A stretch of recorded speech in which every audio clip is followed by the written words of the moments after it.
America's adversaries are ramping up their election interference campaigns. A new report from Microsoft warns that Iran, China, Russia, all working to influence the election. According to this report, Jonathan, the Chinese government-linked campaign known as Spamouflage is focused on down-ballot races, targeting Senator Marsha Blackburn, Congressman Barry Moore, Michael McCaul, who, of course, is the chairman of the Foreign Affairs Committee. They're all up for re-election next month.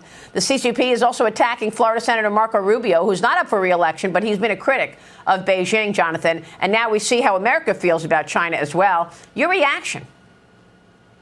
Well, sure. I mean, I think this has all come into a head, Maria. I mean, we're in the moment now where, some of our top national security leaders, including a former head of Indo-Pacific Command, have told us that by 2027, the PRC is going to be ready and prepared to use force in the Pacific to potentially go after Taiwan. And so we're in that window. I mean, this is finally coming to a head. The clock really has run out at this time to continue to admire the problem. And the CCP is pushing forward on every front. I mean, you mentioned the political warfare report that came out of the House. I mean, that's very important, the way they define it as a war without weapons. Yes, they're pushing across every front there. I mean, fronts we don't even think of as elements of warfare. But then they're also executing a giant military buildup. And I think we're coming into that moment where we either figure out how to handle this. And by the way, the American people do get the problem. I mean, that's something that I've been asked all the time over the years.